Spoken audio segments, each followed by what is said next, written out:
আমাদের 22 স্বচ্ছ ডেট, আমরা এই বঞ্চনা থেকে মুক্তি চাই। দুনিয়ার কাছে আমাদের আর্জি, এমনকি আমরা যে শিক্ষামন্ত্রী গৌতম পাল মহাশয়ের কাছে আমরা নিবেদন করছি আপনাদের মাধ্যমে, উনি যেন আমাদের কথা ওনার কান অব্দি পৌঁছায়, আমাদের এই যন্ত্রণা থেকে উনি মুক্তি দিন। আমাদের 22 স্বচ্ছ ডেট, আমরা এই বঞ্চনা থেকে মুক্তি চাই। দীর্ঘদিনের প্রায় 7 বছরের যে যন্ত্রণা, আমাদের একটাই দাবি 50,000 ভ্যাকেন্সি সহ নিয়োগ চাই। এই 22 ডেট একমাত্র ডেট যেখানে টাকা সংক্রান্ত কোনো বিষয় আসবেই না। তাই আমরা অন্যরা কি করেছে না করেছে আমরা সেই ব্যাপারে যেতেই চাইছি না।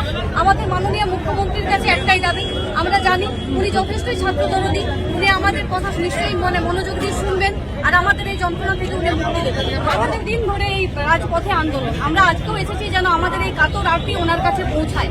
আপনাদের মাধ্যমে আমরা বড় জোরে ওনার কাছে বিনীত অনুরোধ করছি, মাননীয় মুখ্যমন্ত্রী আমাদের এখান থেকে মুক্তি দিন। আমরা আর এক বঞ্চনা সহ্য করতে পারছি না। আমরা সবাই শিক্ষিত বেকার, এখানে যতজন আছি সবাই 22 ডেট পাস।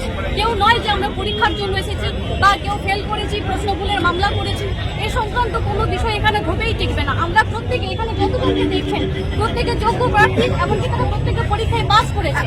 উনি আমাদেরকে কথা দিয়েছিলেন যে যতজন আমাদের পাস করবে সেখান থেকে উনি আমাদের নিয়োগ দেবেন, কিন্তু প্রায় 7 বছর হয়ে গেল। ফর্ম ফিল আপ থেকে শুরু করে 2024 রানিং, এখনো পর্যন্ত আমাদের ইন্টারভিউ নোটিফিকেশন জারি হয়নি। আপনারা বলছেন যে আপনাদের তরফ থেকে স্বচ্ছ হবে পরীক্ষাটা,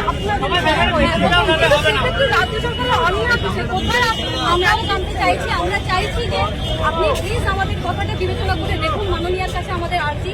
এমনকি আমরা যে শিক্ষামন্ত্রী গৌতম পাল মহাশয়ের কাছেও আমরা বড় জোরে নিবেদন করছি আপনাদের মাধ্যমে, উনি যেন আমাদের কথা ওনার কান অব্দি পৌঁছায়, আমাদের এই যন্ত্রণা থেকে উনি মুক্তি দিন।